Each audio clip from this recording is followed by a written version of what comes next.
Hello बच्चों, let's read the question. Pressure is a scalar quantity because A it is the ratio of force to area and both force and area are vectors.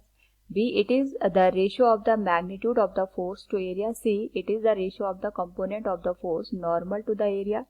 And it does not depend on the size of the area chosen. Now to answer this question, first we will discuss here the key concept, and here the key concept is given as pressure. तो जो pressure होता है हमारे पास, it is given as force per unit area. Basically यहाँ पे हम ये अज्यूम करके चलते हैं कि हमारे पास जो प्रेशर की डेफिनेशन दी जाती है वो इस तरीके से, किसी भी सरफेस पे जो फोर्स लगता है, इस फोर्स का जो नॉर्मल वेक्टर होता है एरिया के करस्पॉन्डिंग, उसे का जो रेशियो होता है उसको हम प्रेशर के बराबर यहाँ पे अज्यूम करते हैं. तो हमसे क्वेश्चन में पूछा गया pressure is a scalar quantity. ये हमारे पास स्केलर क्वांटिटी क्यों होती है?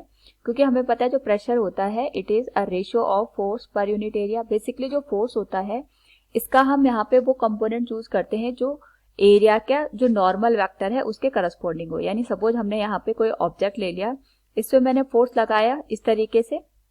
अगर मैं यहाँ पे फोर्स को यहाँ पे एंगल पे थीटा बनाते हुए अप्लाई करती हूँ, तो हम इसके दो कंपोनेंट यहाँ पे अज्यूम कर लेंगे, एक हॉरिजॉन्टल कंपोनेंट और दूसरा वर्टिकल कंपोनेंट. तो ये आ गया एफ डैश और ये आ गया हमारे पास एफ के बराबर. तो ये सरफेस है हमारे पास. सरफेस का जो नॉर्मल होगा ये हमारे पास इस तरीके से हम परपेंडिकुलर डायरेक्शन में अज्यूम कर सकते हैं.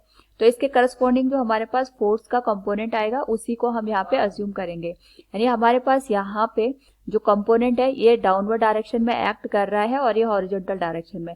तो जो एफ डैश का हमारे पास वैल्यू है उसी को हम यहाँ पे अज्यूम करेंगे इसको कैलकुलेट करने में, क्योंकि ये हमारे पास जो एरिया है एरिया के नॉर्मल के करस्पॉन्डिंग है. अब हम यहाँ पे अगर हम बात करें ये एरिया के नॉर्मल के करस्पॉन्डिंग है, तो हमें ये डायरेक्शन फिक्स हो गई कि हमारे पास जो फोर्स निकल के आएगा वो हमारे पास एक पर्टिकुलर, हम कह सकते हैं वो कंपोनेंट होगा जो यहाँ पे एरिया के परपेंडिकुलर है. तो क्वेश्चन में यहाँ पे अगर हम देखें it is the ratio of the component of the force normal to the area.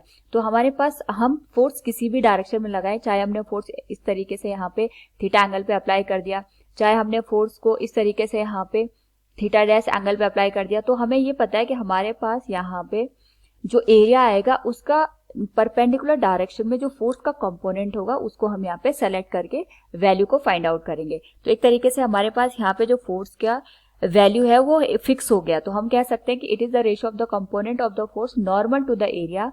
तो इस वजह से हमारे पास यहाँ पे हमें डायरेक्शन की रिक्वायरमेंट नहीं पड़ती, क्योंकि डायरेक्शन को हमने डेफिनेशन वाइज यहाँ पे सेट कर दिया है. तो we can say it is the correct one. Option C एक तो करेक्ट हो जाएगा.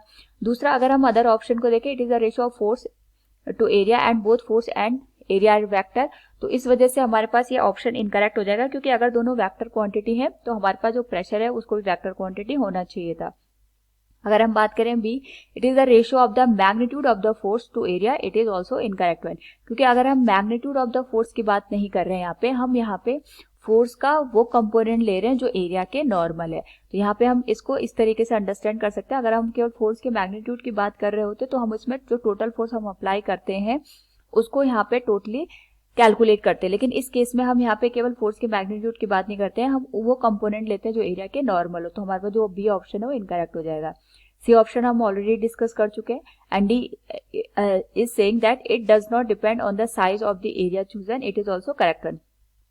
क्योंकि हमारे पास जो प्रेशर है हमें ये बताना है कि ये स्केलर क्वांटिटी क्यों होगी. क्योंकि स्केलर क्वांटिटी इसलिए होगी क्योंकि ये हमारे पास इस बात पे डिपेंड नहीं करता है कि हमने कितना एरिया यहाँ पे सेलेक्ट किया है. बेसिकली ये हमारे पास ये डिपेंड करता है कि हमारे पास जो फोर्स हम कैलकुलेट कर रहे हैं वो कितने पोर्शन पे या कितने हमारे पास यहाँ पे जो फोर्स का हमने कंपोनेंट लिया है वो पर्टिकुलर एरिया पे यहाँ पे लग रहा है, उसके नॉर्मल डायरेक्शन में हमारे पास यहाँ पे प्रेशर लगना चाहिए. तो इसने यहाँ पे मैग्नीट्यूड वाइज वैल्यू नहीं पूछी है, इसने पूछा है कि pressure is a scalar quantity. Pressure हमारे पास स्केलर क्वांटिटी क्यों होती है? तो प्रेशर हमारे पास स्केलर क्वांटिटी इसीलिए होती है क्योंकि ये हमारे पास हमने कितना पोर्शन यहाँ पे एरिया का सेलेक्ट किया है उस पर डिपेंड नहीं करता है. वो केवल हमारे पास इस पर डिपेंड करेगा कि हमने जो फोर्स लिया है उसका जो यहाँ पे नॉर्मल कंपोनेंट है वो एरिया के परपेंडिकुलर यहाँ पे हमारे पास आना चाहिए. तो वी कैन से हमारे पास जो सी और डी है both will be the correct one. Hope you understood it. Thank you and best of luck.